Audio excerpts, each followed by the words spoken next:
Muy buenos días. Muchas gracias por acompañarnos a las personas que están invitadas del Instituto Estatal Electoral, del Instituto Nacional, maestro, y a los compañeros del Tribunal Estatal Electoral, que esta mañana vamos a tener un curso de actualización en el tema de interpretación conforme y control convencional de los derechos humanos. Agradecemos al doctor José Luis Caballero Ochoa el que haya aceptado la invitación para participar con nosotros dentro del desarrollo de las actividades de capacitación de este tribunal y que se dé un tiempo a venir a Chihuahua y compartir con nosotros algo del conocimiento que usted tiene. Quisiera nada más presentar brevemente al doctor José Luis Caballero y poder comenzar el curso. El doctor José Luis Caballero es licenciado en Derecho por el Tecnológico de Monterrey, Campus Chihuahua, maestro en Derecho por la Facultad de Derecho de la UNAM y doctor en Derecho por la UNED de España, diplomado en Derechos Humanos y Procesos de Democratización por la Universidad de Chile, pertenece al Sistema Nacional de Investigadores Nivel 2, es académico investigador, titular de la Universidad Iberoamericana Ciudad de México y actualmente se desempeña como director del Departamento de Derecho. Participa en diversas comisiones o consejos públicos, ciudadanos y académicos en México, entre los que se destacan la Comisión de Selección del Comité de Participación Ciudadana del Sistema Nacional Anticorrupción, del Consejo de la Comisión de Derechos Humanos del Distrito Federal, el Consejo Directivo de la Comisión Mexicana de Defensa y Promoción de los Derechos Humanos AC, el Comité Consultivo del Centro de Estudios Constitucionales de la Suprema Corte de Justicia de la Nación, y el Comité Académico y Editorial del Tribunal Electoral del Poder Judicial de la Federación, entre otros. Ha sido docente en diversos programas académicos en materia de Derecho Constitucional y Derechos Humanos en centros de educación superior, nacionales y ponente en congresos y foros académicos especializados en México, Argentina, Brasil, Chile, Guatemala, Colombia, España y Estados Unidos. Su papel como consultor y especialista ha implicado la elaboración de proyectos de ley, dictámenes técnicos bajo la figura de amicus curiae y peritajes, entre otros. El peritaje propuesto por la Comisión Interamericana de Derechos Humanos en el caso San Miguel de Sosa y otras contra Venezuela, el dictamen para la postulación de documentos en resguardo de la Suprema Corte de Justicia de la Nación para el Registro de la Memoria del Mundo, UNESCO, o bien el amicus curiae presentado por la Universidad Iberoamericana y la Comisión de Derechos Humanos del Distrito Federal a la Corte Interamericana de Derechos Humanos sobre el caso Atala Rifo e Hijas contra Chile.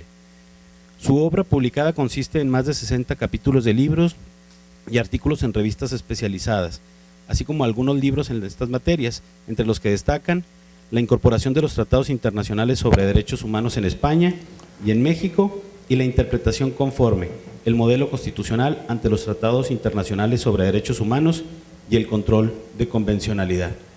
Le agradecemos enormemente al doctor José Luis Caballero el participar con nosotros y le cedo el micrófono. Gracias, ya estamos con el micrófono instalado. Pues muchas gracias, magistrado Zapata, por permitirme estar acá y muchas gracias a quienes están aquí en esta mañana de lunes, que uno empieza a arrancar motores en la semana y luego no es tan sencillo. Y pues sobre todo agradezco la oportunidad de estar en mi tierra, que eso pues siempre es muy, muy agradecible, además de la oportunidad de compartir cosas de derecho. La oportunidad de estar en Chihuahua pues vale oro y gracias por eso y ver también a queridos amigos. Miren, este tema es un tema interesante. Yo pues tengo muchos años dedicándome a esto de los tratados internacionales, de derechos humanos y de cómo articular una ruta, digamos, jurídica, interpretativa óptima con respecto a México, ¿no? Entonces, lo primero que les quiero decir es que podamos ir conversando de lo que ustedes piensen, lo que quieran preguntar, lo que quieran comentar. Yo no quiero que sea hasta una cosa como demasiado teórica, elevada, sino que sea un encuentro. Pues estamos 20 personas aquí, entonces finalmente que sea un encuentro también más dialogante, más desde del trabajo que hacen, que no sea algo que vean como lejano. De repente luego estas cosas se nos hacen entre lejanas, difíciles y algo que tiene que ver con obligaciones, ¿no? A las autoridades electorales también pues por todo lo que la Suprema Corte ha dicho. Pero yo sí quisiera que en la medida que pasen los minutos y el tiempo podamos conversar, ¿no? El tema tiene un título como el libro que publiqué por dos razones que veo importantes. Una, pues porque nos trae de colación el famoso control de convencionalidad, que ahora en México habla todo el mundo de él, desde hace al menos 5 años, y como una obligación de conocer lo que antes era desconocido, que es la Convención Americana de Derechos Humanos y la jurisprudencia de la Corte Interamericana de Derechos Humanos y de otros tratados internacionales. Y en segundo lugar, por el tema de la interpretación sobre derechos humanos. O sea, yo tengo una tesis que tiene que ver con la idea de cómo el modelo del control de convencionalidad estaría más, o sería más amigable o más compatible con un modelo como el que generamos en México en la Constitución a partir de 2011, que según yo es el modelo más, digamos, más avanzado en el derecho comparado, en el derecho de los países, para trabajar el tema de los derechos humanos. Y dos, porque creo que esto se conecta con la interpretación de derechos. Y esto del tema electoral es muy importante, ¿no? Porque lo que hace uno en este ámbito electoral es trabajar con derechos político-electorales. Desde muchas ópticas, creo que cada vez más, ¿no? Todo el tema de paridad, todo el tema de violencia de género, todo el tema, ayer leía yo de repente en la prensa que el INE acaba de sacar un lineamiento sobre el tema de la proporción que debe haber de candidaturas indígenas en aquellos distritos con mayoría de población indígena y además paritaria de género. En fin, es un tema que nos está moviendo muchísimo. Entonces, entonces todo este entramado interpretativo, qué papel juega el modelo mexicano de derechos humanos y luego qué papel juega el control de convencionalidad, ¿no? Y yo les propongo esta mañana cuatro bloques, digamos. El primer bloque tiene que ver con las implicaciones del modelo constitucional mexicano y la respuesta hermenéutica. ¿A qué me refiero con esto? Es decir, ¿por qué tenemos que hablar de interpretación de derechos humanos? ¿Por qué tenemos que hablar de los tratados internacionales? ¿A quién se le ocurrió? ¿De dónde sale? ¿Y por qué en México se hizo lo que se hizo en 2011 y que se le ha hecho poco caso, ¿no? Yo creo cuando digo que se le ha hecho poco caso, yo creo que en este país todo mundo que ha estudiado alguna reforma constitucional dice se le ha hecho poco caso a la reforma constitucional. Bueno, así es, ¿no? Queda mucho en el papel, medio en letra muerta y luego se activan pocas cosas, pero yo sí creo que la reforma en derechos humanos es una a la que se le ha hecho poquísimo caso por muy diversas cuestiones, ¿no? Luego, el segundo es un poco como definir qué es la interpretación conforme, la definición, las características, un poco la idea, el marco conceptual de cómo estamos interpretando y eso. La tercera es un poco presentarles, lo voy a ver así de pasada porque son pocas horas, son 4, digamos, expedientes o resoluciones con diversas figuras, 2 expedientes varios, una acción de inconstitucionalidad y una contradicción de tesis, pásale, magistrado, que han sido las más, digamos, famosas, donde la Corte se ha pronunciado más sobre qué es este tema de la interpretación y qué es este tema del control de convencionalidad y para qué nos sirve. Yo creo que en México también nos hemos tardado demasiado tiempo en entender de qué se trataría el control, de qué se trataría la interpretación, de qué va y en darle vueltas en lugar de estar revisando cómo se aplica en casos. Cómo se aplica en casos, porque eso es lo más importante, ¿no? Digo, si se ha aplicado con éxito en muchas cosas y con poco éxito en otras o de manera muy corta en otras, pero hemos entretenido mucho tiempo en decir cómo se hace. yo creo que en materia de jurisdicción electoral en general es donde ha habido muchísimo avance y muchísima receptividad desde la integración, pues desde 2006, ¿no? Por ahí más o menos. Entonces, eso también yo creo que vamos de gane. Y la cuarta parte serían las conclusiones, ¿eh? Entonces, si van teniendo alguna pregunta o si van teniendo algún comentario, o les voy a preguntar, si los veo muy callados y calladas, no, pero nada más que piensan, no cosas teóricas, no de examen, ¿eh? Miren, yo tengo les digo que una propuesta, una posición teórica, es decir, ¿por qué llegamos al tema de la interpretación de los derechos y qué nos mete en la interpretación de los derechos humanos?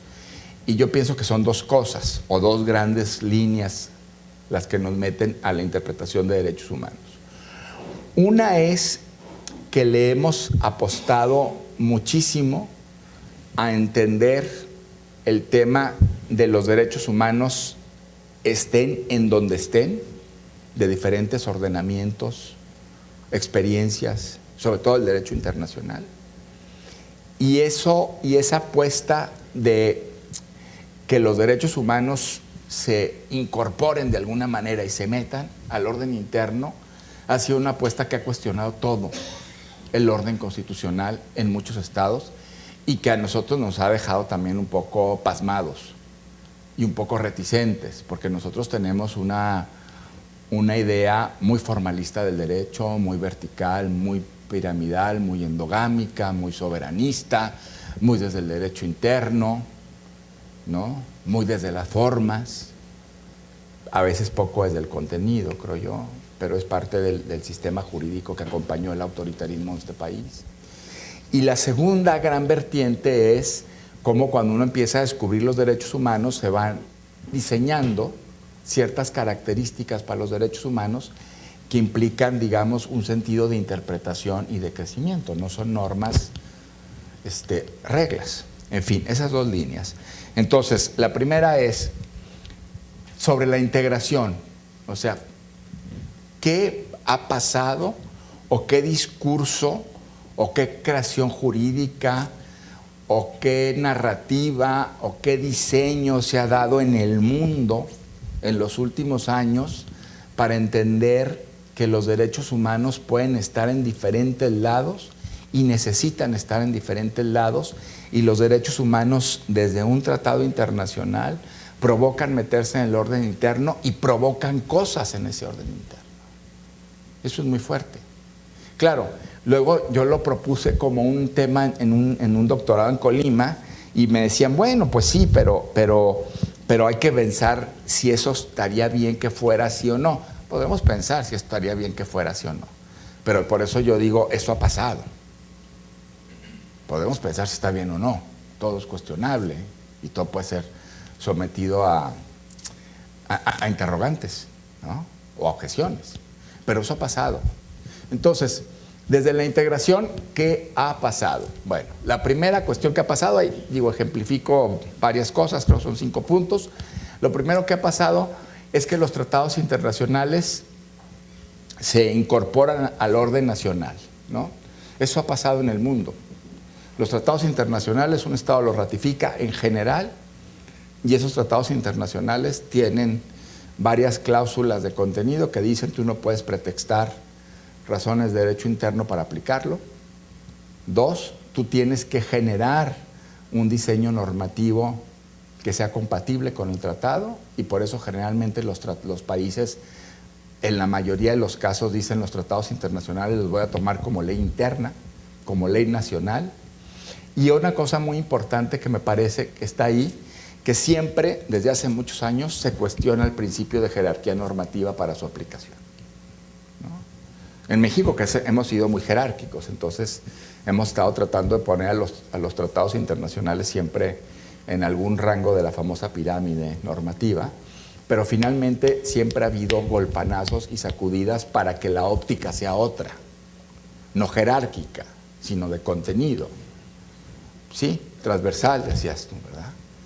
Y eso es muy interesante porque además no solamente tendería a ver si el tratado internacional en sí mismo impregnaría todo el famoso orden jurídico nacional de las fuentes, sino también invita a otra cosa, e invita a considerar a los tratados como una norma, un tipo de norma en donde se identifica la fuente, pero hay que, más bien una fuente que se identifica y que hay que extraerle la norma.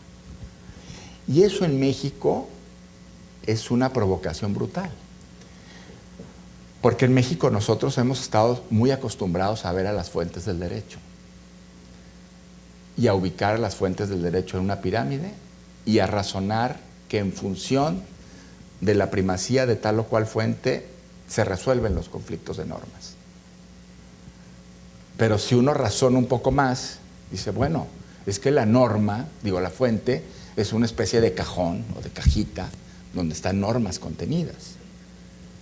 Pero ¿qué pasa si yo extraigo a las normas y empiezo a pensar que las normas pueden jugar entre sí una vez que uno las deja salir de esa caja que se llama fuente?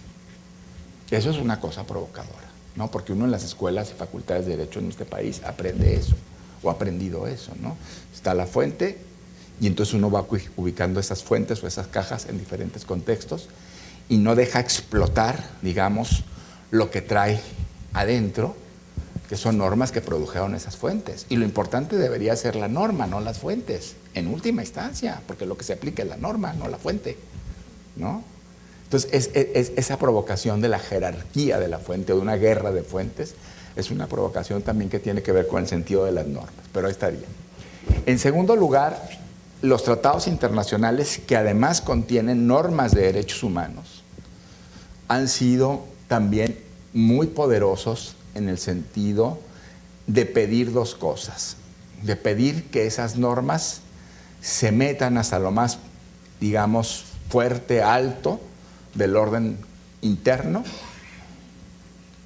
y dos, en que haya una disposición de los estados para dejar que organismos controlen la aplicación de esas normas, ¿no? Que son la famosa idea que son tratados normativos, es decir, usted tiene como Estado un montón de obligaciones, sí, yo suscribo el tratado, lo ratifico y entonces contraigo puras obligaciones como Estado y yo concedo que un organismo internacional venga y supervise y diga cómo va el estándar de cumplimiento del tratado, y es más, incluso pueda dejar sentencias condenatorias, como sucede en el caso de los tribunales de derechos humanos en África, Europa y América Latina, prácticamente, ¿no?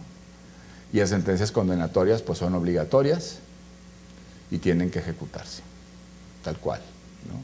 Claro, nosotros en América Latina estamos en una época complicada también en esos términos, porque hay países donde las sentencias de la Corte Interamericana pues han causado mucho escozor,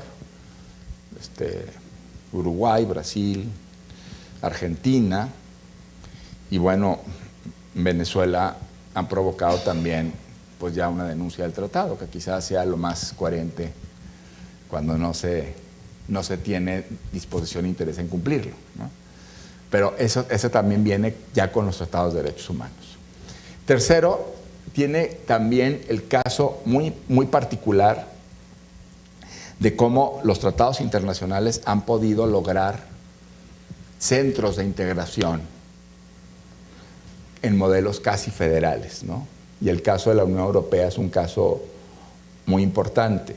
Y el caso de la Unión Europea ahora se estudia poco en relación con los derechos, se estudió mucho en relación con los derechos por ahí de 2005, 2006. Ahora se estudia muy poco porque realmente ahora conocemos la Unión Europea a partir de las crisis económicas, un poco de la debacle que hubo con Grecia y pues más recientemente la salida del Reino Unido. Pero en la Unión Europea el marco de derechos humanos está súper fortalecido.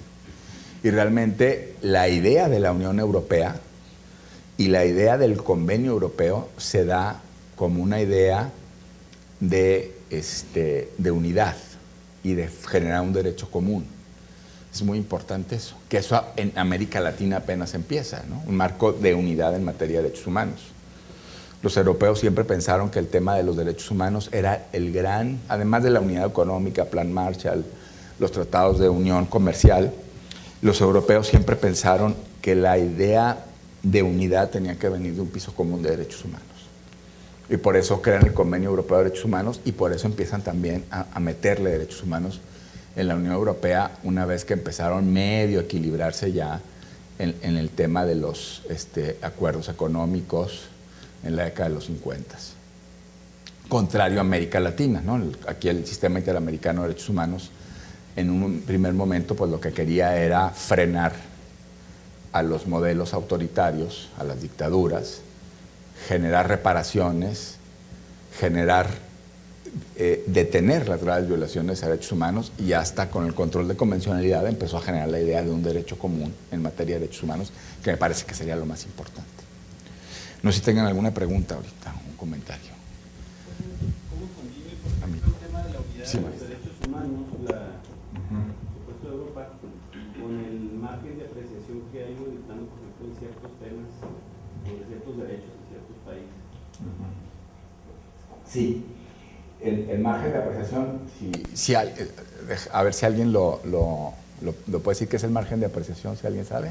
Pues Más para contextualizar la pregunta. Es conseguir el derecho acorde al lugar donde se va a aplicar, tomando en cuenta las cuestiones socioculturales, económicas. O sea, que no es lo mismo el derecho a la libertad religiosa en Italia y en Francia, por poner un lugar así, porque atiende a cuestiones distintas según el lugar donde se aplica. Sí, yo pienso, gracias. Sí, yo pienso que tiene que ver con cosas muy puntuales que han sido caballos de batalla, digamos, en los países, pero que con todo y ese margen de apreciación nacional, los estándares comunes se tienen que salvar y se tienen que unir, ¿no? Por ejemplo, el caso del aborto en el Convenio Europeo de Derechos Humanos, ¿no? Que yo creo que el caso de margen de apreciación nacional, digamos, más evidente, ¿no?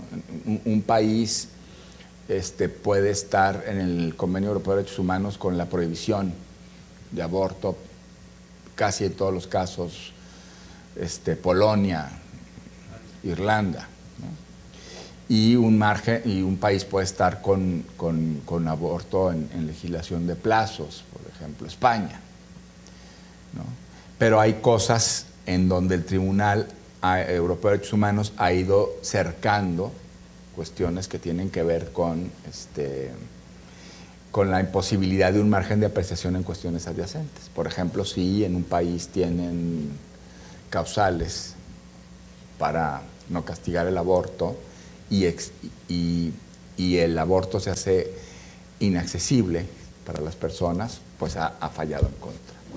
O si tiene que ver con libertad de expresión en un país donde está prohibido sobre dónde poder acceder o en qué país a una interrupción legal del embarazo y se sanciona o se censura esa expresión, también el tribunal ha sido muy contundente en eso. Es decir, hay cosas que tendrían que ver con el margen de apreciación, pero el sustrato de otros derechos conexos, si crece, va en pisos mínimos y está salvado, ¿no? Ahora, yo pienso también que el margen de apreciación devendría también, fíjense, y eso pues traigo el agua a mi molino, de aquellos diseños donde a veces hay reglas más duras y no principios de interpretación, ¿no? Que es el caso en la Corte Interamericana, el caso Castañeda, ¿no? Que fue un caso interesante también para margen de apreciación, aunque la Corte Interamericana no haya dicho que se trataba de margen de apreciación. Si ustedes recuerdan que, claro, el fallo es por otra cosa, pero el caso Castañeda va por la imposibilidad de que fuera postulado como candidato independiente y luego también de cuestionar la normativa mexicana que impedía que pudiera ser candidato independiente y cuestionar la constitucionalidad de esa norma. Pero en el primer asunto, en el primer tema concreto y grande, que es la imposibilidad de Castañeda de acceder a cargo de elección popular sin partido, los abogados de Castañeda dicen, bueno, es que tu Corte Interamericana tienes que permitir que Castañeda sea candidato porque entre las causales que establece el artículo 23.2 de la Convención Americana, que son reglas taxativas, 7 reglas para regular, limitar la participación política en sentido de voto activo, pasivo, etcétera, no viene estar asociado en un partido político. Y entonces los abogados dijeron, bueno, pues lógico, si no está entre las 7 causales, pues tú tienes que resolver en función de que puede Castañeda contender válidamente sin partido. Y la Corte Interamericana se hizo un poco bolas y falló como margen de apreciación nacional. Porque si ustedes leen la sentencia, el resultado es, bueno, los partidos, un país puede establecer candidaturas independientes y estar bien con la convención. Un país puede prohibir candidaturas independientes y estar bien con la convención. Pues eso es margen de apreciación nacional. Lo que necesitan los países, dice la Corte, es establecer vías de representación. Es decir, las candidaturas independientes no podrían venir sin una base representativa fuerte. Que en México sí le tomamos la palabra a la Corte muy en serio, ¿eh? O sea, base representativa fuerte con un chorro de firmas. Pues sí, bueno, ahí está. Pero eso es margen de apreciación nacional. Ahora, yo creo que no obsta por el tema de la integración y que el margen de apreciación nacional en ciertos temas precisamente reivindica y refleja flancos de unidad cada vez más altos. ¿Sí? Esa es mi perspectiva. No sé si ¿sí? O alguien más quisiera comentar algo. Entonces sería la tercera. La cuarta es que, digamos, los países, cuando ven un tratado internacional en materia de derechos humanos, detonan un diseño que es un diseño que favorece la interpretación. Es súper interesante. Yo creo que en México no supimos bien a bien porque hicimos la reforma constitucional en derechos humanos de la manera en que la hicimos. Digo, sí hubo mucha información, y hubo mucha cosa y debate y todo esto, pero no supimos que en el fondo lo que estábamos provocando era dejarnos del formalismo de la guerra de las fuentes, que es lo que yo le llamo.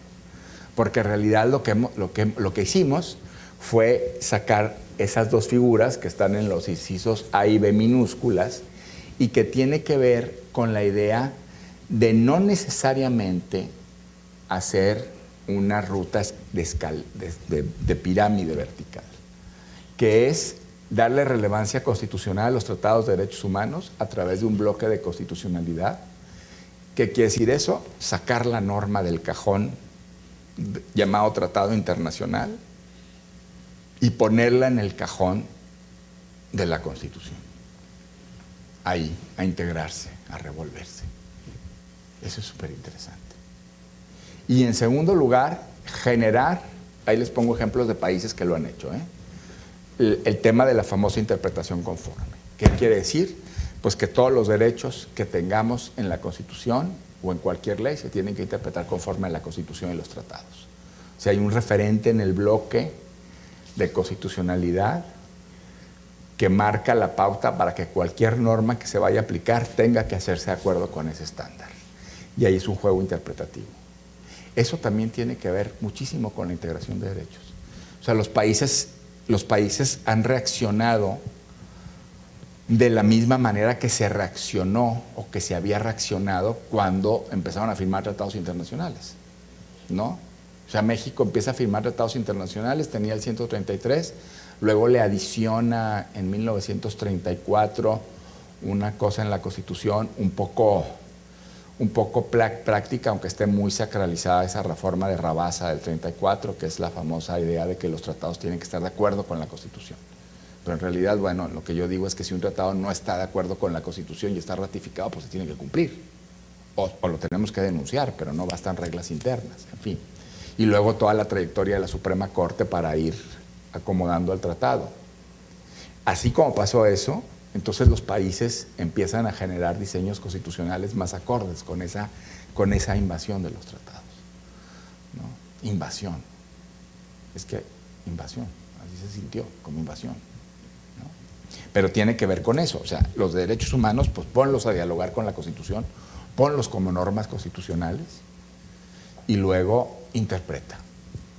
Y la quinta idea, que es una cosa muy interesante, pero nosotros en el contexto, digamos, europeo, más europeo, América Latina y todo, empezamos a trabajar, a hablar mucho de la construcción de redes, de pluralismo constitucional, de articulación de derechos, de un derecho común, ¿no?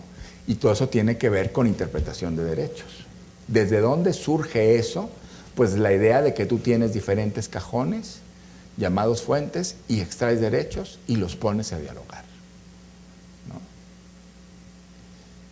Todo eso es toda esa línea de integración que está demandando la evolución del derecho contemporáneo. Y en esa idea, pues también están las entidades federativas, ¿no? Chihuahua se reforma en eso un poco antes, pero copiada la reforma de 2011, hay más de 10 entidades federativas que han metido a su constitución esta idea. Las dos ideas, el bloque de constitucionalidad y la interpretación conforme. Es decir, no solamente tendríamos una generación de lo nacional internacional o ese diálogo, sino tendríamos lo internacional, lo nacional y lo local, regional o federal, para articular bloques y para articular interpretación, ¿no? Luego en países de la Unión Europea, pues también dice, bueno, nosotros tenemos 4 redes o formas de pluralismo constitucional, lo nacional, lo del convenio europeo, lo que aplica el Tribunal de Justicia de las Comunidades Europeas, de la Unión Europea, y luego las autonomías, regiones, landers, entidades federativas. Y esas normas están liberadas y jugando una articulación en redes. Nosotros no estamos en eso, pues no estamos en eso. Y no estamos en eso porque si nos está costando abrirle la puerta a lo internacional, pues mucho menos a lo local. Entonces tenemos mensajes muy fuertes de la Suprema Corte que dicen que las entidades federativas tendrían que plegar. Van a oír lo que yo diga de la Corte, es más bien crítico, porque yo creo que la Corte, salvo honrosas excepciones en resoluciones y salvo honrosas excepciones en ministros y ministras, yo creo que no le ha agarrado bien el tema o no le ha querido agarrar bien el tema. Pero, digamos, nosotros tendríamos que entender que las entidades federativas también entonces se conforman como una sede de producción de normas de derechos, como una sede de producción de normas de derechos que entran en esta ruta de interpretación, como una sede de normas de derechos que pueden producir y articular estas normas, ¿no? Si me permite. Sí. Yo pienso que no ha querido agarrar, subirse bien al cañón porque en la práctica ha advertido que los jueces de primera instancia, los jueces del fuero común, al tener este control, han hecho un uso desmedido y irracional de él que da miedo. Vamos a ver. Sí, vamos a ver eso. O sea, vamos a ver eso. Y ha sido necesario que a través de los criterios jurisprudenciales nos metan a pedir, porque sí es, o sea, 1, 2, 3 por mí, por todos mis amigos, y me aplico todos los códigos a Dios y por allá. Sí. Entonces, se ha hecho un uso irracional. Sí. Y fíjate, es muy interesante porque yo creo que, a ver si lo logro poner como claro, eso fue con la reforma y eso fue con el control difuso de constitucionalidad y la interpretación conforme, y eso fue para aplicar normas locales con respecto a la Constitución Federal. Ni siquiera fue, pero esa es mi idea, que yo creo que es provocadora, pero hay que entender, ni siquiera fue con la idea de una interpretación que asumiera a la Constitución local como fuente de derechos y que pudiera argumentar las normas con respecto a la Constitución local, y que en un momento la Constitución local podría incluso ser más protectora que la Constitución Nacional de los Tratados. Eso sería súper interesante. Yo veo lo que está pasando en la Ciudad de México, por ejemplo, ahorita, ¿no? Que ese tema, el tema del centralismo es feroz, ¿no? Todavía, feroz. Entonces, claro, la Constitución de la Ciudad de México hace una Carta de Derechos, podríamos discutir el tema de la Carta de Derechos en general, pero la Constitución de la Ciudad de México se atreve a decir que esos derechos conforman un paquete de derechos humanos, un bloque, junto con la Constitución y los tratados. Y además se atrevió a decir, a usar, que eso podríamos discutirlo también. Yo tengo ahí ¿cómo se llama? Mi propia idea de eso. Se atrevió a decir que eso era un parámetro de regularidad constitucional. O sea, la Constitución de la Ciudad de México, los tratados y la Constitución General de la República. Y vámonos, se controvirtió rapidito. Esa es una de las causales de la acción de inconstitucionalidad que promovió la PGR, del bloque entre Constitución, Tratados y Constitución de la Ciudad de México. Pero aquí es una cosa muy interesante porque 10 entidades lo tienen. ¿Qué quiere decir esto? Fíjense qué interesante. Que a las 10 entidades federativas no las pelaron. ¿Por qué? Porque nadie las vio como, o sea, si es la Ciudad de México la que reforma, sí, entonces ahí focaliza todo, pero 10 entidades metieron lo mismo y nadie las controvirtió en acción de inconstitucionalidad, nadie. Ahí están.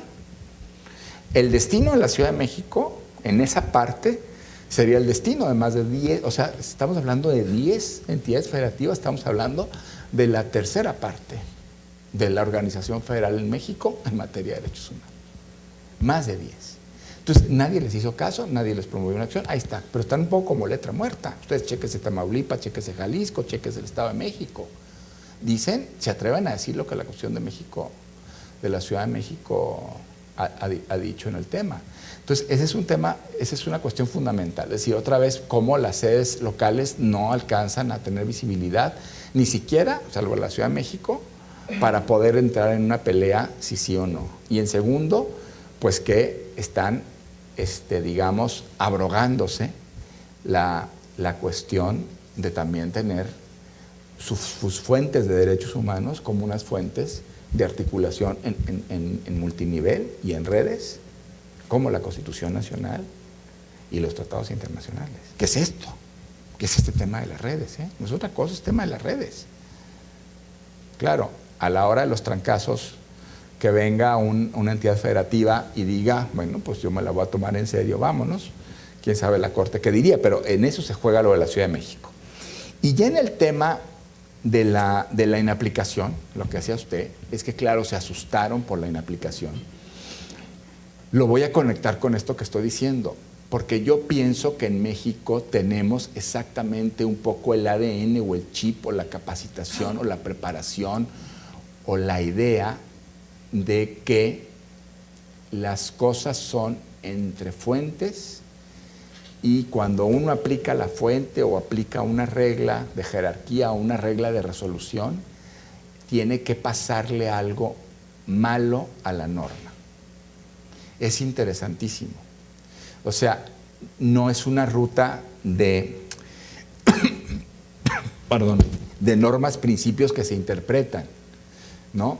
La Corte Interamericana, cuando generó la doctrina del control de convencionalidad y lo que ha dicho, nunca ha dicho que el objetivo del control de convencionalidad era inaplicar normas. Nunca. Y nosotros en México, lo primero que se nos vino a la cabeza es la inaplicación. Porque estamos en ese chip. Entonces, claro, y en el formalismo mágico. Nada más voy a decir una cosa y luego la palabra. Tienes razón, las primeras sentencias que se produjeron después de la reforma en derechos humanos fueron así, ¿no? Más o menos este diálogo en la sentencia era decir, bueno, yo ya revisé esta norma y voy a hacer una interpretación y esa interpretación me está llevando a la conclusión de que la norma la voy a inaplicar. ¿Por qué la voy a inaplicar? Diría el juez. ¿Por qué el párrafo tal del caso Radilla o Almonacid, del que fuera, me dice que yo debo hacer un control de convencionalidad? Primero. Segundo, porque yo tengo esas facultades derivados de la reforma constitucional en materia de derechos humanos en el artículo primero, párrafos primero y segundo. Tercero, porque la Suprema Corte en el expediente Varios 912-2010 dice que yo puedo hacer control difuso de constitucionalidad, con lo que empata de alguna manera el control difuso de constitucionalidad con el convencional. Por lo tanto, inaplico. Y entonces uno decía, pero ¿dónde está la interpretación? ¿Dónde está el contraste que hace? Y en muchos casos no había contraste. Se invocaban esas formalidades, otra vez las formalidades. ¿No? La Corte le encontramos un montón de esas, no se salva. O sea, se invocan las formalidades, las fuentes, la guerra de las fuentes, la jerarquía, no el contenido material de los derechos. Ibas a decir algo también, ¿verdad? Perdón. Sí, doctor, no sé, aunque ya ahorita está superado, dado el estado de cosas, ¿no será que precisamente en esta resolución, en el 912, en el expediente Varios, la Corte inmediatamente, cuando se habló del control de convencionalidad de una forma difusa, inmediatamente volteó a ver el artículo 133 y revivió un debate que ya estaba superado en cuanto a si los jueces podían o no inaplicar leyes locales cuando fueran contrarios a la Constitución. Lo sistematizó con el primero y se metió en ese cuadro precisamente de la inaplicabilidad de las leyes por violar la Constitución y ahora ya también tratados internacionales en materia de derechos humanos, sin entrar precisamente en el juego de las interpretaciones, que yo voy totalmente de acuerdo que ya fuera de un sistema de fuentes ya deberíamos estar en el juego de las interpretaciones pro persona, y las constituciones de las entidades federativas pudieran ser un motor también muy importante de cambio, pero acompañado de jurisdicciones fuertes, fortalecidas, independientes. Estoy hablando no nada más de la independencia interna, sino del poco margen que da la Suprema Corte y los tribunales federales, que nos permiten a los tribunales, a la jurisdicción constitucional de las entidades, poder de alguna manera avanzar en el fortalecimiento de las cartas locales. Es decir, la Corte, tanto hacia abajo, no permite, y también está renuente con las Cortes internacionales. No, claro, muy renuente. Ahora, yo pienso que en ese tema sí sacudió un fantasma, ¿no? Que era el fantasma, como tenemos muchos, de que la Constitución dice una cosa y se hace otra, que era pues el control concentrado, cuando la Constitución hablaba del control difuso, de constitucionalidad. Y aprovechando el viaje del control de convencionalidad difuso, pues dijo, estos son los mismos. En ese sentido yo creo que sí lo cachó bien, son los mismos derechos, bueno, pues no podríamos tener dos cosas distintas. A pesar de que la Corte Interamericana, para facilitar las cosas, digamos, había dicho desde el principio, el control de convencionalidad difuso puede convivir con sistemas de control de constitucionalidad concentrado. No hay problema, no se me vayan a ir de aquí del club que quiero crear, no se sientan, ¿no? Porque claro, la Corte Interamericana tampoco le importaba, digamos, crear una especie de malos de la película en el control. Dijo, si no, pues no van a, ¿cómo dejó un mandato tan fuerte del control de convencionalidad difuso si yo sé que no todos los jueces tienen la posibilidad de meterse con la Constitución? Entonces lo dijo por eso, pero también lo dijo porque la idea era más la integración entre derechos. No es tampoco de mentiritas, pero la integración de derechos no es de mentiritas. O sea, resolver con interpretación no es de mentiritas. Y el tema de la formalidad, yo creo que el tema de la formalidad todavía nos pesa muchísimo en México, muchísimo. ¿A qué me refiero con la formalidad? No solamente el tema de las fuentes, perdón las digresiones sobre el esquema, pero el chiste es que estemos ya empezando, calentamos motores y dialogamos, ¿no? No es tanto como no solamente el tema de los tratados y las fuentes, sino esa cosa como mágica, ese pensamiento mágica que tenemos de que las cosas les pasa algo porque yo digo que les pasa, sin que yo establezca las rutas interpretativas o argumentativas que acompañen a lo que yo voy a resolver, ¿no? por ejemplo, y en ese tema de interpretación de derechos se hace muy evidente y se hace muy interesante porque despeja la evidencia. Yo les decía en el Congreso de Querétaro el caso del matrimonio igualitario en Oaxaca, ¿no? Es súper interesante. Hay una primera resolución que dice la primera sala, bueno, está bien, el Código Civil de Oaxaca, el artículo 186, dice que el matrimonio es entre un hombre y una mujer para perpetuar la especie. Entonces, vamos a hacer una interpretación conforme para que se entienda hombre y mujer como dos personas y no le metemos una declaración de inconstitucionalidad. Entendemos que hombre y mujer son dos personas.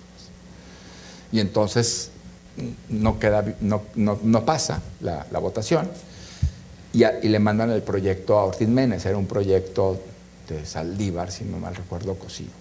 Y le mandan el proyecto a Ortiz Mena. Y Ortiz Mena en ese proyecto dice, bueno, vamos a declarar la inconstitucionalidad, no la interpretación conforme, porque en normas que sean, que generen un estigma entre grupos socialmente discriminados, no puede, la sola existencia de la norma, aunque esté interpretada de alguna manera, pero la sola redacción, la sola existencia de ese precepto normativo en sí mismo manda un mensaje de discriminación. Entonces vamos a despacharla, ¿no? Y en ambas sentencias, ustedes si las leen, encuentran tres cosas idénticas en las tres sentencias. Una es por qué un grupo de personas se comparece, ¿no?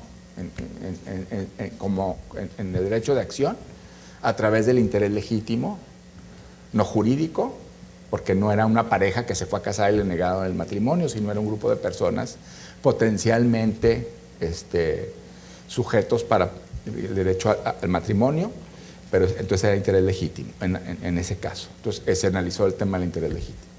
Se analizó el tema de si era una norma autoaplicativa o heteroaplicativa en relación con el interés legítimo. Y en tercer lugar se corrió el famoso test de escrutinio estricto por la categoría sospechosa de orientación sexual, súper interesante, y el test de proporcionalidad. Pero ni en el caso de la interpretación que quedó, ni en el caso del control que quedó, se hizo interpretación. No hay interpretación. Usted no ve interpretación conforme, ni ven articulación de derechos, ni ven integración de derechos. Sí hay de alguna manera cuando se hace el test de escrutinio estricto, porque se desarrolla el concepto de orientación sexual como categoría sospechosa, las cláusulas de prohibición de discriminar en la práctica nacional e internacional. Pero realmente la médula de la interpretación no hay en ninguna de las dos. ¿Por qué cambias de interpretación a control? Porque el sistema de interpretación no se está viendo como tal, sino se está viendo como un arma formal en la que yo digo qué le va a pasar a la norma que estoy contrastando, simplemente por invocar de manera, y estoy siendo irónico, pero bueno, así, mágica, ciertas facultades. Es decir, en esa sentencia del matrimonio igualitario, la primera sala se parece muchísimo a los jueces locales que en una primera etapa de la reforma constitucional decían inaplico. Nada más que a la Corte Mexicana pues no hay quien le diga, oiga, espéreme, ¿no? Pues no, pues es la Corte ya, digo, sí, la Suprema Corte. ¿Ibas a decir alguna cosa? No.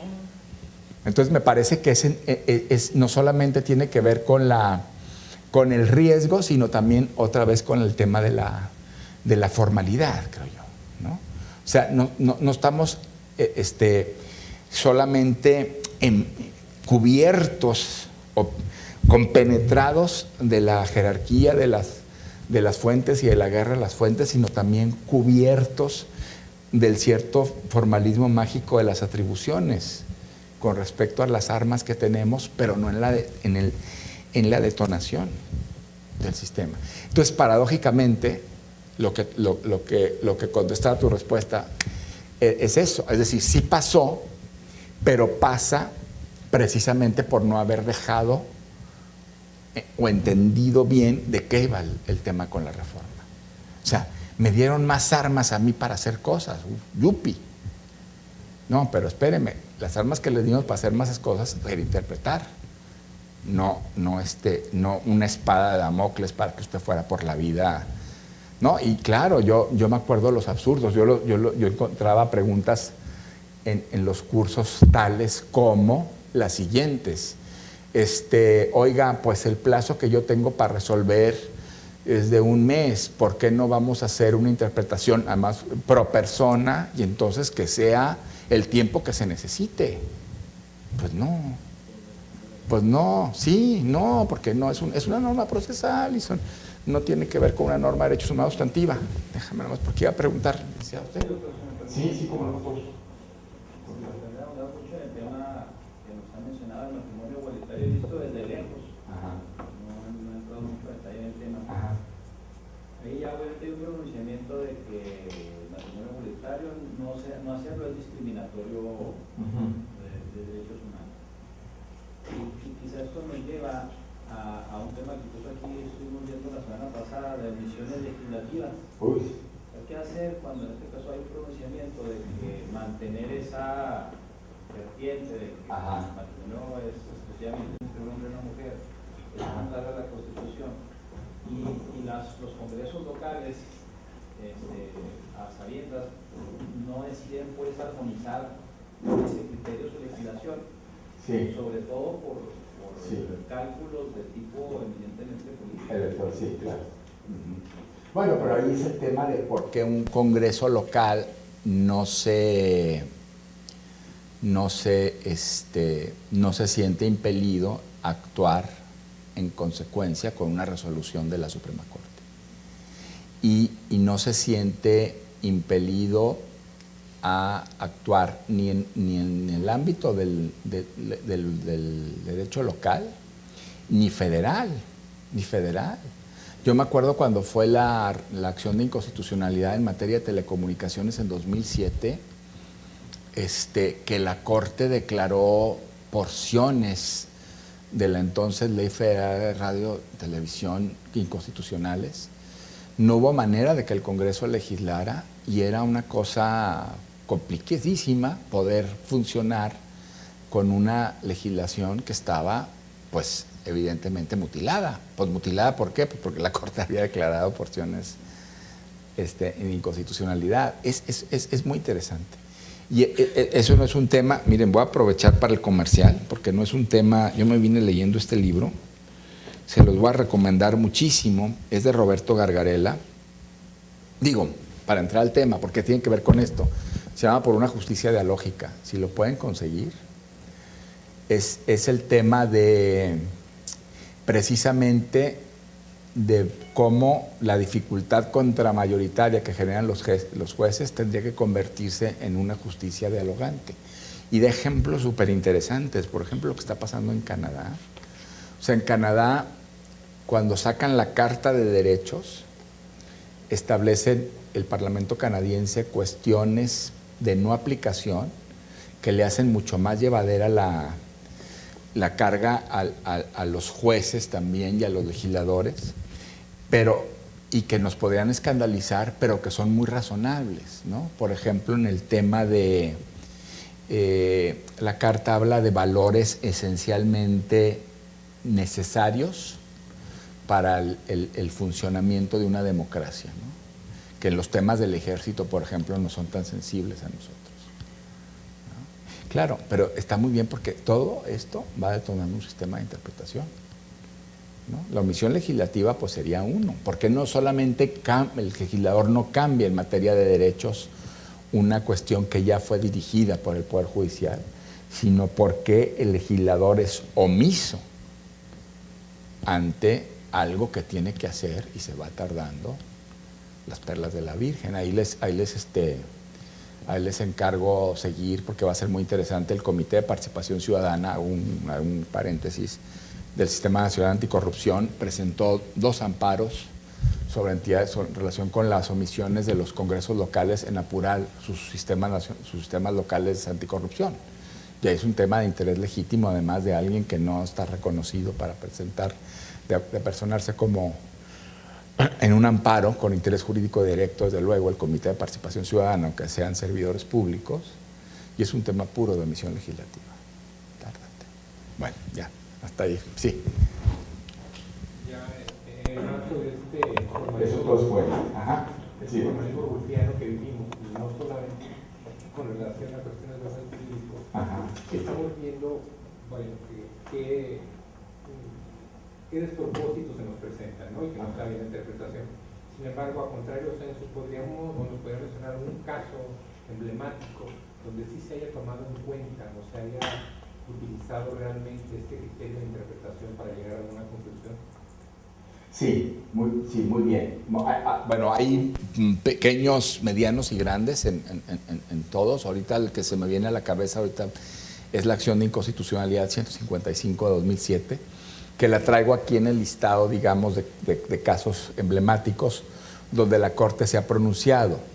Y es un caso súper interesante y simbólico por muchas cosas. De una vez le doy ahí el apunte.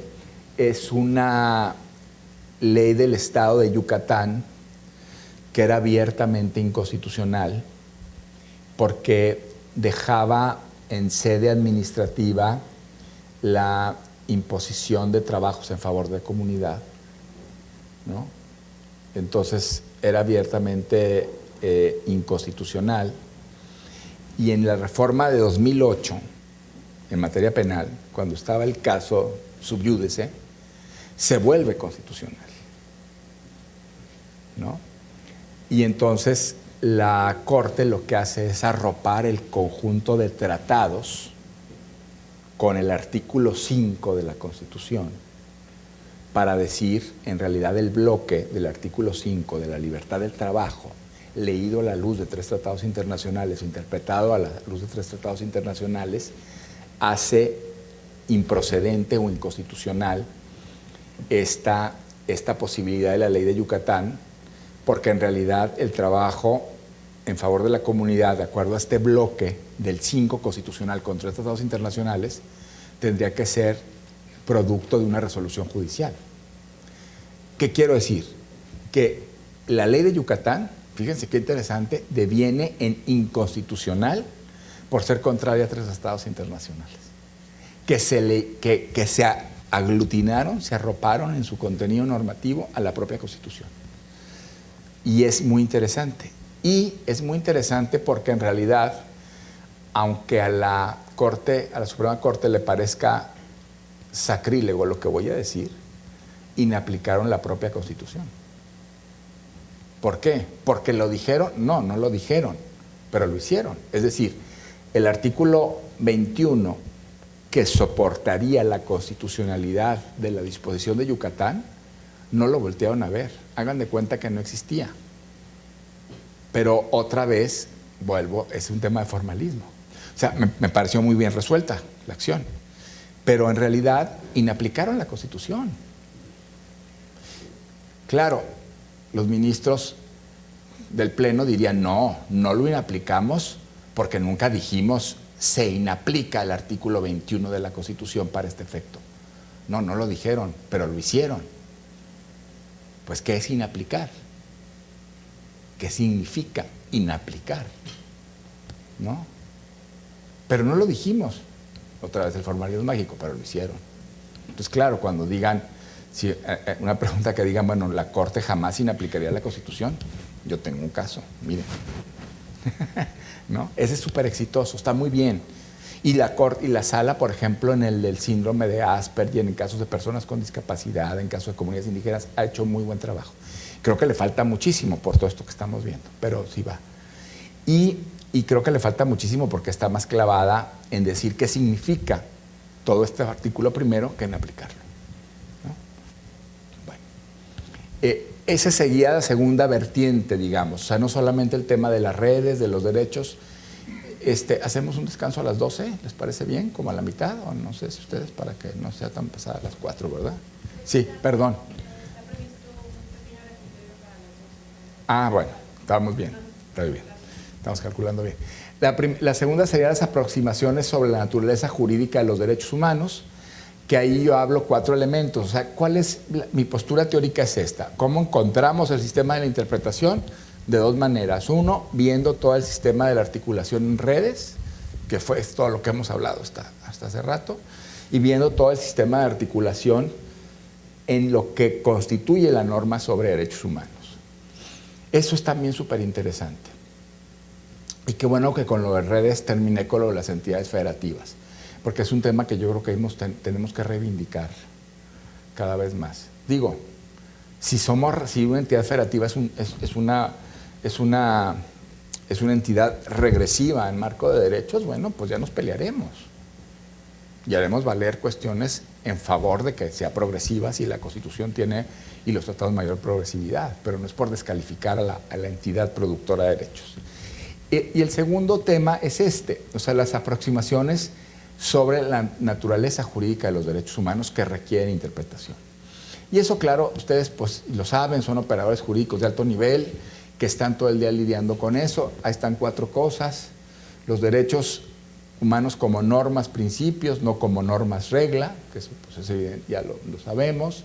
La dimensión de progresividad en los derechos humanos, que ese principio a veces nos cuesta trabajo como entender de qué va, pero el principio de progresividad íncito a los derechos, pues es eso, es decir, yo digo que es una espiral que va creciendo de más a más. ¿Y cómo crece? O de menos a más. ¿Y cómo crece? Pues crece en la medida inciso C, que forman contenidos complejos entre ordenamientos. Esa es como la idea de los derechos humanos actual. O sea, que yo sepa el contenido, que el contenido se me exponga. ¿Cómo es el contenido? Pues a través de extraer lo que está en la norma y contrastarla interpretativamente con otras normas de la misma especie. Esa es una revolución también, ¿no? Esa es una revolución. Nosotros le hemos echado la culpa a los tratados internacionales de que han venido a revolucionar todo, pero el tema no son los tratados internacionales, creo yo, en sí mismo, sino el tema es que los tratados internacionales no tenían, perdón lo que voy a decir, pero el sello Made in Mexico que tenemos aquí con respecto a los derechos.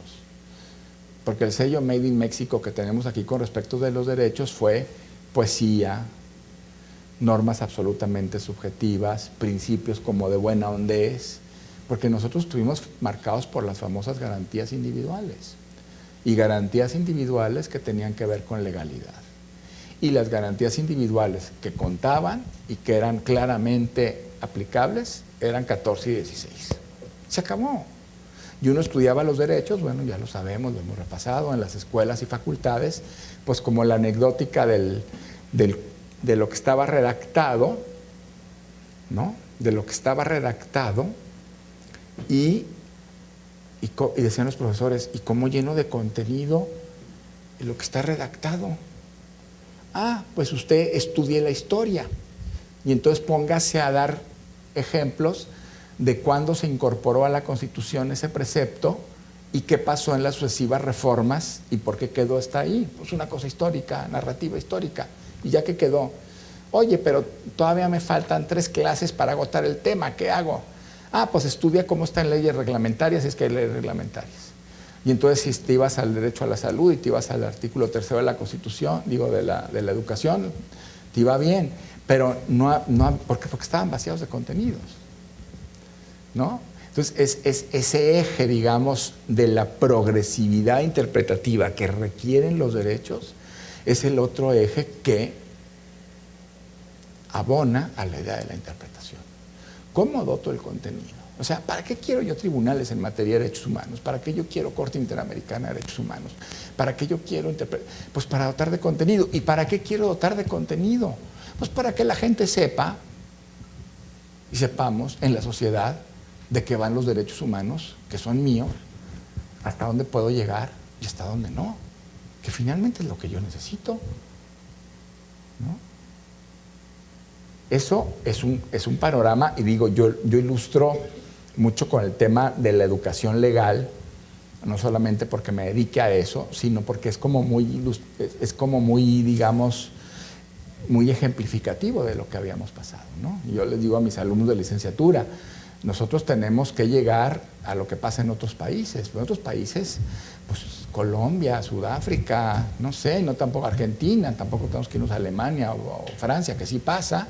¿Y qué es lo que pasa allá? Pues que tú le preguntas a un chico, una chica, y le dices, oye, el derecho a la libertad de expresión con respecto al derecho al honor, el derecho al sufragio pasivo, el derecho a la participación política, el derecho a tal, ¿qué? No te recitan un artículo de la Constitución, ni te dicen la anecdótica de cuántas reformas hubo en la Constitución desde 1917 y con qué presidente, además, porque ni siquiera es el tema del constituyente. Te dicen las resoluciones de las Cortes y en qué tamaño, en qué dimensión, en qué estructura está. ¡Pah! ¿No? Así. ¿No? Por ejemplo, el tema de las cuotas, de las acciones afirmativas en las escuelas, ¿no? Caso Fishers contra la Universidad de Texas.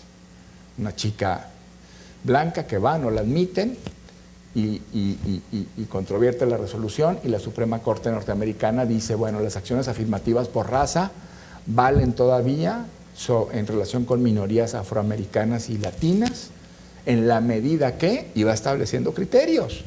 Eso ya se sabe, entonces, para que el caso de alguien que se vaya a inscribir sepa en qué proporción y en qué medida hay acciones afirmativas. Pero entonces los casos de la Corte van marcando el contenido. ¿Por qué? Porque se interpretan derechos humanos. Esa es la otra vertiente. Y el último punto, bueno, pues es eso, ¿no? Los derechos humanos no son absolutos. Yo digo en la mayoría de los casos, porque yo creo que se cocinan aparte la prohibición de discriminar y digamos, el derecho, lo diré negativo, la prohibición de tortura, tratos crueles, inhumanos o degradantes, que sí son absolutos. Pero colisionan frente a derechos y tienen una ruta también de ponderación, digamos. Esa es la otra idea de contenido. No sé si tengan alguna pregunta.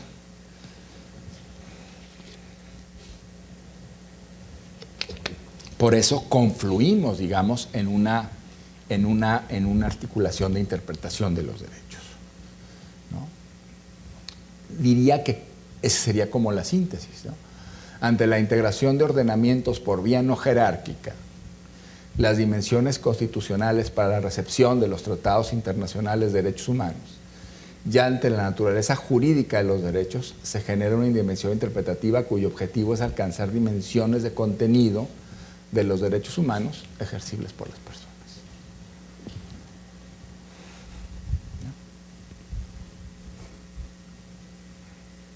Bueno, esto ya lo platicamos. Me adelanto a las cosas que hemos ya conversado en esta sesión. Además, el apunte se queda con ustedes, ¿no? ¿Alguien tiene alguna pregunta hasta ahorita? ¿Sí? Doctor, a propósito de los casos, que son finalmente lo que nos ayuda mucho a entender y a hablamos del caso de Yucatán, que fue ilustrativo. Sí. Ahora yo le pediría algunos ejemplos donde justamente las relaciones locales son ejemplos de mayor avance en derechos humanos respecto de lo que tiene la Constitución Federal. Es decir, algunos ejemplos se pudieran rescatar. A mí se me ocurre, si miramos de derechos humanos, por ejemplo, en cuanto al voto, se crea el INE. El INE aceptaba la raza de todos los institutos electorales, se crean los simples y de alguna manera se pierden algunos avances que se han tenido, por ejemplo, en materia de voto en el extranjero y de, ¿cómo se llama?, urnas electrónicas. No tiene que ver exactamente, sino buscando un poco la protección entre derechos políticos y derechos humanos. Sí. ¿Qué ejemplos, digamos, hay? Pero, a ver, nada más, es que quería yo entender ese de las urnas. Ajá. ¿Qué fue? Urnas electrónicas. Algunos estados como Guanajuato y Jalisco ya utilizaban urnas electrónicas para la votación. En algunas partes llega el INE, se crea el INE y todo eso se va para atrás. Sí, y partimos de un punto menor al que originalmente habían alcanzado algunos estados. Ajá. Entonces, pero bueno, concretamente en materia de derechos humanos, algunos puntos importantes, algunos ejemplos, digamos, de esperanza. Mire, hay una cosa muy interesante que no veo ejemplos muy alentadores porque desde el centro se han encargado de mandar el mensaje de que no haya esos ejemplos alentadores. Es decir, nosotros tuvimos una explosión, de dos vertientes del derecho procesal constitucional, ¿no? Que yo creo que Eduardo Ferrer ha sido un gran, digamos, dinamizador académico de la materia. Esas dimensiones fueron el derecho procesal transnacional, que fue con la aceptación de la competencia de la Corte Interamericana en el 98 y que nos ha llevado todo esto, y luego el derecho procesal constitucional local. Y esa detonación que tuvo a finales del siglo pasado empezó con dos ejercicios muy interesantes. Una renovación a la Constitución de Sinaloa y una renovación a la Constitución de Veracruz.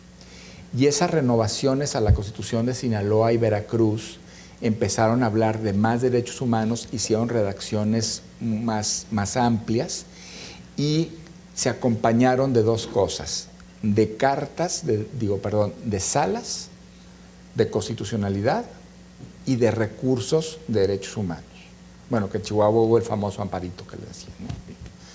Pero entonces hubo una controversia constitucional y la Corte mandó un mensaje muy poco afortunado, cortando, sobre todo para el caso de Veracruz, ¿no?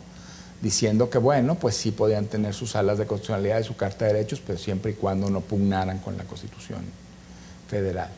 Y luego también siempre se mandó el mensaje de que no tenía caso que hubiera muchos derechos en la Constitución local, porque al final del día, si esos derechos tenías el referente en la Constitución Federal, lo que contaba era el amparo para las violaciones. Y entonces el amparo es interesantísimo. El amparo sí te llevaba a lo mero bueno, que era el sistema interamericano. O sea, es decir, en serio, el sistema interamericano. Entonces agota el amparo. A mí me tocó participar hace 10 años en un primer proyecto de ley de derechos humanos de la ciudad, del Distrito Federal en ese entonces, y empezábamos a establecer la sala de constitucionalidad y un recurso sobre derechos humanos en esa sala. Toda la gente de las organizaciones y todos los académicos de académica decían, oigan, pero que no vaya a quedar que hay que agotar ese recurso, ¿eh? Bueno, si decías que había que agotar ese recurso para irte al amparo, te lo iban a aclarar inconstitucional. Pero además, desde nosotros no hay que ponernos, pues decían, es un autogol, hombre, es un autogol. Si dices que métele un recurso de derechos humanos de ejecutar, nos hacemos autogol porque el chiste es irnos al sistema interamericano. Entonces, si le estamos metiendo otra instancia, está muy fuerte el mensaje. ¿Qué estás diciendo? La justicia mexicana para derechos humanos no sirve para nada. Eso debilitó. Entonces, ahora tenemos, yo creo que un marco acotado en las constituciones, muy acotado de derechos. Las que han avanzado fueron las que copiaron, la verdad, estos dos primeros párrafos de la Constitución, que les digo que son más de una decena, los copiaron, sin saber bien a bien qué implicación. Tendríamos que empezar a entender qué implicación tienen en que haya asumido su Constitución como bloque, porque les digo, la única que se le hizo caso es de la Ciudad de México. Pero luego, y es muy chistoso porque no me acuerdo, hijo, se me va la memoria, pero ahorita se los digo, la de Colima incluso lo copió mal, porque la de Colima se trajo tal cual el párrafo segundo del artículo primero. Entonces la Constitución de Colima dice, las normas de derechos humanos se interpretarán de conformidad con esta Constitución y con los tratados internacionales, Es decir, no la de México, nada más la de la Colima con los tratados. Porque lo copió, así, transcrito, se lo llevaron. Entonces, ese es el tema. Ahora, la que había estado muy avanzada es la de la Ciudad de México. Pero entonces se avanzó, entre comillas, tanto, otra vez desde el formalismo. ¿Por qué? ¿Qué quiere decir el formalismo? Lo que yo le llamo la constitución fetiche. Es decir, hay que poner las cosas ahí para que suceda algo.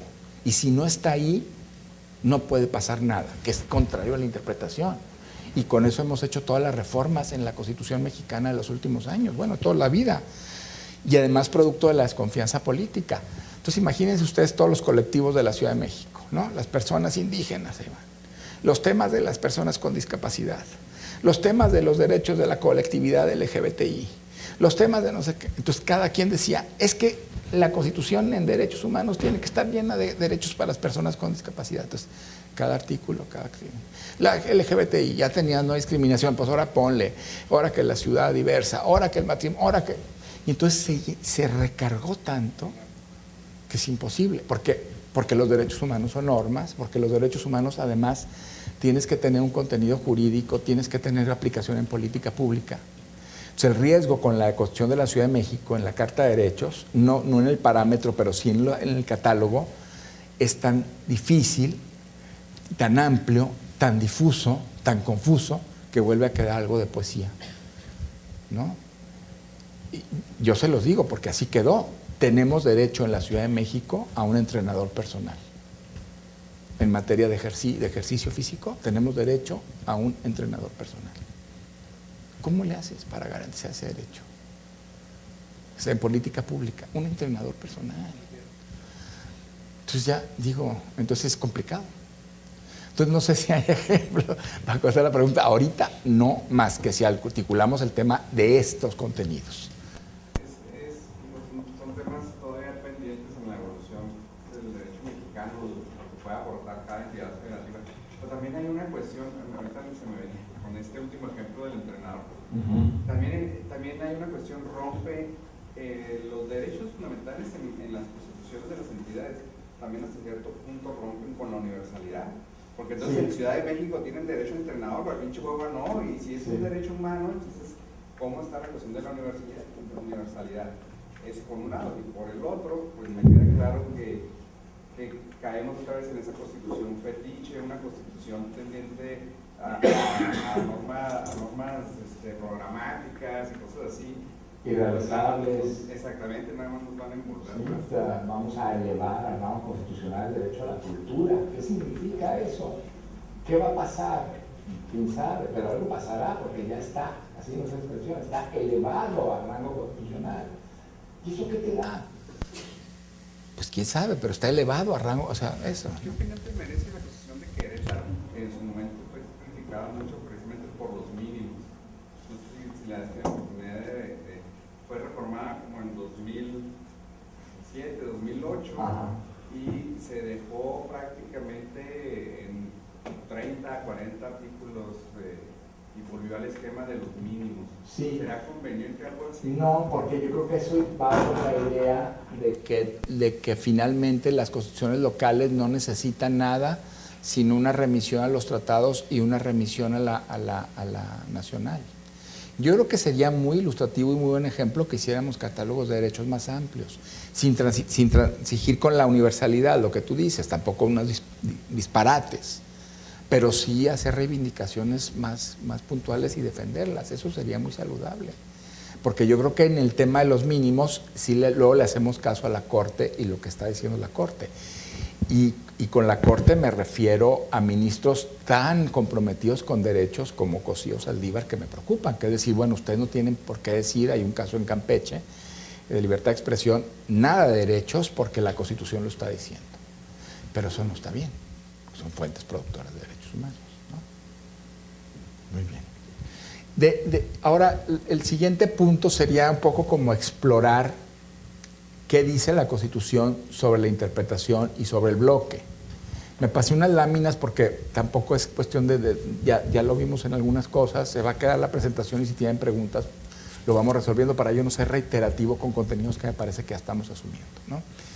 De ese párrafo, yo tengo estos 5 puntos, que es lo que dice ahora el artículo. Yo no sé si tuvieran alguna pregunta de algo que fuera importante decir. Lo del bloque, pues ya lo tenemos, yo creo que muy masticado. O sea, los derechos que se reconocen son los tratados y la Constitución, o sea, derechos humanos que no solamente son en tratados de derechos humanos, sino en cualquier tratado. Pero hay dos cosas que me parece importante porque están en el debate. Una tiene que ver con, digamos, por qué este artículo habla de estándares mínimos susceptibles de ampliación.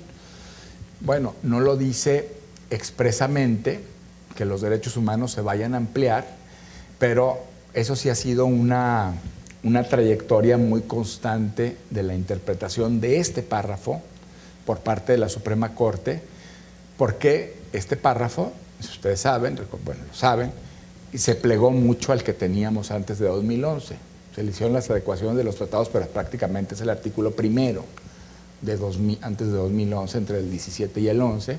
Y entonces la Corte siempre dijo que cuando la Constitución hablaba de restricciones y de suspensión de derechos, de manera expresa, a contrario sensu, hablaba de expansión, de no limitación, de contenidos mínimos de manera tácita, ¿no? Y entonces ustedes tienen en todas las épocas de la Corte jurisprudencia que dice, de más o menos, cambiando algunas palabras, pero a pasto, rubros de tesis que dicen derecho a la tal cosa, el legislador federal o local lo puede ampliar. El artículo primero dice que se puede restringir y suspender, por lo tanto, a contrario sensu, se entiende que se puede ampliar. Es ese reconocimiento de que son contenidos mínimos de ampliación. Y el tema de las restricciones y de la suspensión bajo los casos y condiciones que ésta establece.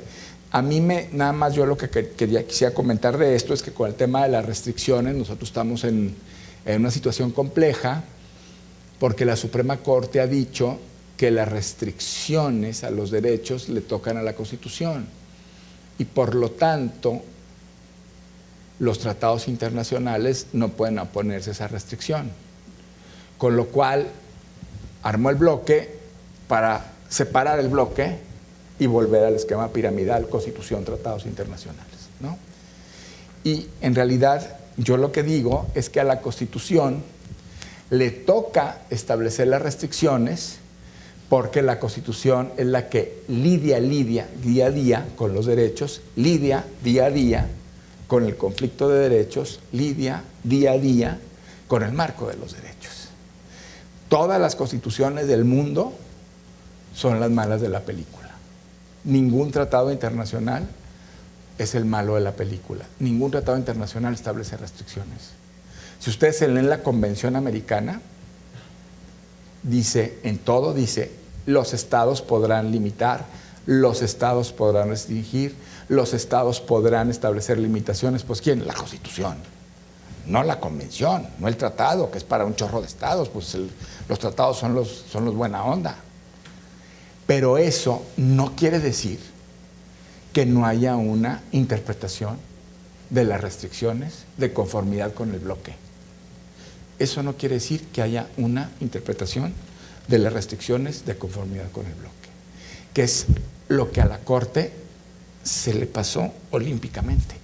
Entonces la Corte, porque esa es una tesis que viene desde la segunda sala, al principio se cocinó ahí y quedó después en una resolución del Pleno. Es la contradicción de tesis 293 y tiene que ver con el arraigo como tema de fondo, de susto, de terror para la Corte. Una pregunta, ¿funciona eso lo que dice la lógica de buena onda de los tratados? Sí. Pues Digo, estoy ironizando, ¿verdad? No, sí. Me suena también, pues lógico que ya se haya llegado a una cuestión en el Tribunal Interamericano sobre ese tipo de restricciones. Ha sido materia de estudio. O sea, por ejemplo, de que hasta dónde la Corte se ha aventado a decir de que, ¿sabes qué? Es que esa restricción que pones en tu Constitución está de más. O también ha sido cauteloso en ese sentido, bajo esa lógica de que los propios tratados dicen los estados tienen derecho a restringirla. Sí, no, o sea, los tratados dicen los estados tienen derecho a las restricciones, Pero no a decir, tienen derecho a restringir, pero hay que evaluar, hay que interpretar y aclarar la restricción. Pero no recuerdo algún caso que haya llegado a la Corte que haya Sí, fíjate qué interesante. El caso, nosotros tenemos, cuando uno estudia el sistema interamericano, tenemos el famoso caso de la última tentación de Cristo, ¿no? Que de la censura. O sea, no a la censura previa, y la Constitución de Chile, en el artículo 19, decía sí a la censura previa, una superrestricción, ¿no? Y entonces, cuando llega el caso de la última tentación de Cristo, Olmedo Bustos, en 2001, la Corte Interamericana dice: Chile, tienes que modificar la legislación en el tema de censura previa. Además, es brutal porque, claro, es interesantísimo. Los derechos son principios que se interpretan, luego uno los baja a restricciones, regla. Entonces la regla dura es complicada en la mixta, la regla, interpretarla, mucho. Entonces, si la Convención Americana dice no censura previa y la Constitución de Chile dice sí censura previa, era muy difícil establecer la interpretación, claro, pero además con una Corte Suprema pues muy en la derecha y muy conservadora. Entonces la Corte Americana le dice: Chile, tienes que modificar la ley. Pues es que esa ley es la Constitución. No siento, modifica tu Constitución. Y entonces ese caso se vuelve en 2001 muy paradigmático, toda la década, porque la Corte Interamericana dijo que Chile modificara la Constitución y Chile lo hizo. ¡Qué barbaridad! ¡Qué alcance de la Corte Interamericana! Tumbarse una restricción por vía de reforma constitucional. ¡Bravo! Cuando llega el caso Radilla, es interesantísimo, porque en el caso Radilla, las víctimas que llevan el caso Radilla, que es lo que les digo, es que nos falta entender más el tema de interpretación de verdad. Las víctimas del caso Radilla, que son además abogados muy potentes, dijeron: bueno, haz lo mismo que con Chile. ¿En qué querían que hiciera lo mismo que con Chile? En el artículo 13 de la jurisdicción militar. Pero es muy interesante porque el artículo 13 es un artículo de principio. O sea, bueno, de regla, pero de mayor apertura a principio. ¿Qué dice el artículo 13? Aquí no hay fueros, subsiste el fuero de guerra para delitos militares. Los tribunales militares nunca podrán ejercer su jurisdicción sobre personas que no pertenezcan al ejército. Y entonces, pues es muy claro, ¿no? Sobre personas que no pertenezcan al ejército. Y entonces las víctimas dijeron: cámbialo, porque de todas maneras es muy ambiguo, las redacciones desde 1916-17, está muy mal. Pero la Corte Interamericana hizo una interpretación. O sea, la Corte Interamericana lo que dijo fue: no, tú tienes principios constitucionales muy robustos y está la jurisprudencia de esta Corte Interamericana. Tú lo que tienes que hacer es interpretar ese artículo 13 de manera que se ajuste interpretativamente a esos principios. O sea, en pocas palabras, cuando tuvimos ahí un equívoco, cuando se hizo la redacción que dice los tribunales militares no podrán ejercer su jurisdicción sobre personas que no pertenezcan al ejército, la Suprema Corte de Justicia de la Nación entendió ese sobre personas como contra personas. Entonces, la jurisprudencia de la Corte Mexicana entendió siempre que jamás un civil íbamos a ser juzgado por tribunales militares. Y la Corte Interamericana dijo: es que ese sobre personas tienes que entenderlo como hacia personas, en relación con personas. O sea, tampoco los civiles como sujetos pasivos de un delito. Esa es interpretación conforme. Y fue muy interesante porque la Corte, yo creo que la Corte Interamericana fue, en el caso mexicano, mucho más simbólica y mucho más fuerte que en el caso chileno. Porque en el caso chileno le dijo: modifica tu Constitución, que quede distinto. Y en el caso mexicano fue: interpreta tu Constitución así, así. Los españoles incluso dicen: hijo, ¿cómo es posible que la Corte Interamericana se fue a 3 pueblos? Le dijo a un país cómo interpretar su Constitución con relación a sus preceptos constitucionales. Pues sí. No sé si con eso, pero a mí se me hace, es muy poderoso. Es cómo interpretar tu Constitución en relación con tu Constitución. Y justamente a partir de esa contradicción, ¿cómo critica la Corte donde le dieron en todo su ¿A la Corte Interamericana? No, perdón, A la mexicana. Con lo del asunto del arraigo, que le dieron en toda su mandarina al asunto de los tratados y del uno constitucional. Pero yo digo que no fue una muerte fulminante, que no fue una muerte fulminante, o sea, que poco a poco el propio paradigma va a ir dando... Claro, pero además, y voy a adelantar un poco lo que voy a decir la segunda parte, o ya voy para allá, además es un tema muy complicado, porque en realidad la Constitución mexicana no excluye a la Constitución de ser un referente de interpretación. Es decir, no. Todos los países, ahorita lo vamos a ver con el esquema, todos los países dicen, la Constitución se tiene que interpretar conforme a los tratados. Eso dicen los países. En el caso del arraigo, tú dirías, el arraigo en la Constitución mexicana tiene que interpretarse de conformidad con los tratados internacionales y a lo mejor no resiste esa interpretación. Puede ser que sí, puede ser que no, hay que interpretar. Y lo vemos si lo descabechamos, si lo declaramos inválido, si lo inaplicamos, lo que sea. Pero la Corte mexicana se ha metido en la cabeza eso. Por eso hablo yo de las guerras de las fuentes. Como si la Constitución mexicana dijera, usted, el arraigo o lo que tenga ahí, en esa restricción, contrástela con los tratados. Pues la noticia que yo les tengo es que esa no es la Constitución mexicana. Puede ser la española, puede ser la colombiana, la boliviana, la República Dominicana, la de Moldavia, la de Rumania, la de Sudáfrica. Todas dicen eso. La mexicana no dice eso.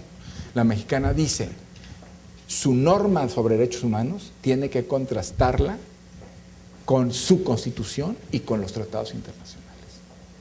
O sea, para acabar pronto, la Suprema Corte de Justicia de la Nación, en este tema, interpreta una Constitución que no es la Constitución de México. Es interesantísimo y gravísimo, porque tiene en su cabeza a la Constitución española, fundamentalmente. Piensa en España, que es el modelo, la mexicana. ¿Por qué? Porque los ministros y ministras han estudiado este modelo como si fuera el español, es la verdad. Nosotros hicimos la reforma pensando en España, porque España fue la pionera en esto, en el 78, lo que ustedes gusten y manden. Pero resulta que no quedó así. Podemos meternos a ver los debates del constituyente permanente, el órgano reformador de la Constitución en 2009, 2010. Yo me tengo toda esa película, porque me metí a estudiar mucho eso. Pero no quedó así. O sea, en cualquier otro país diríamos, el arraigo en la Constitución mexicana que usted había declarado inconstitucional en 2005, pero lo puso en el vértice de la pirámide para que no le pasara nada, lo tiene que contrastar con los tratados. Y ahí veremos qué pasa. No. La de México dice, el arraigo que está en la Constitución, usted lo tiene que contrastar con la Constitución interpretada de conformidad con los tratados. Eso no lo han hecho. Por eso el tema de las restricciones también es tan delicado. Porque la Suprema Corte no nos ha dado la otra parte, la otra cara de la moneda. Cuando me contrasta usted a las restricciones a derechos en la Constitución en relación con otros derechos en la Constitución que pueden estar contraviniendo esas restricciones. Quíteme los tratados de aquí. Los tratados conforman el bloque. Pero usted dígame, esas restricciones en la Constitución, ¿cómo me las lee en relación con otros derechos que las restricciones combaten frontalmente, que están en la Constitución? Uy, pues no sabemos. Pero eso es lo que dice la Constitución mexicana. Miren, creo que no, ahí está, fíjense bien. O sea, ese sería el bloque, ¿no? Es el bloque. Es el bloque. Esto es el resultado de esto, un conjunto de derechos. Ahí están los derechos, el bloque. ¿Qué hacemos con el bloque? España, Colombia, por ejemplo, Colombia, dice, los derechos y deberes consagrados en esta carta, o sea, la Constitución, se interpretarán de conformidad con los tratados ratificados por Colombia. España dice, los derechos fundamentales que esta Constitución reconoce se interpretarán con la declaración y los tratados ratificados por España. Pero México dice otra cosa. México dice, las normas sobre derechos humanos se interpretarán de conformidad con esta Constitución y los tratados internacionales de la materia, y luego ya viene el principio pro persona. Pero la interpretación nunca es hacia los tratados solitos. Nunca. La interpretación es hacia la Constitución y hacia los tratados. Además es tremendo porque lo que hace la Constitución mexicana es abrir una especie como de explosión normativa, así, ¡pum! Todas las normas, estén donde estén, tienen que interpretarse. O sea,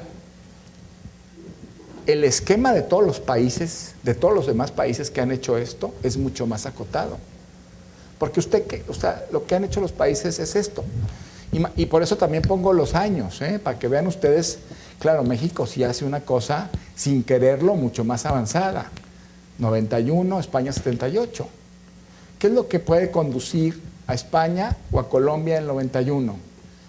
Pues la Constitución está así, la interpreto conforme a los tratados, y engroso el bloque, y ya. El bloque me queda más amplio, o sea, la Constitución leída con los tratados. Pero si yo hago esto que hizo México, hago un montón de cosas y surgen un montón de cuestionamientos. Porque por normas entiendo todo, incluso la propia Constitución.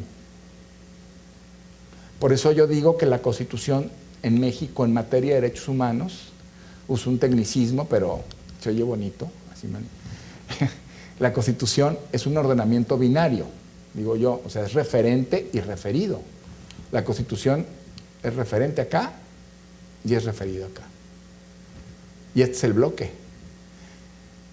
Eso hace que el panorama cambie brutalmente. Y mi Suprema Corte de Justicia de la Nación tiene en su cabeza a España, a Colombia, a República Dominicana, no a México, cuando interpreta las cosas. Y de eso sí tengo ejemplos así. ¿Nos vamos al intermedio? Y luego platicamos. Órale. Sale.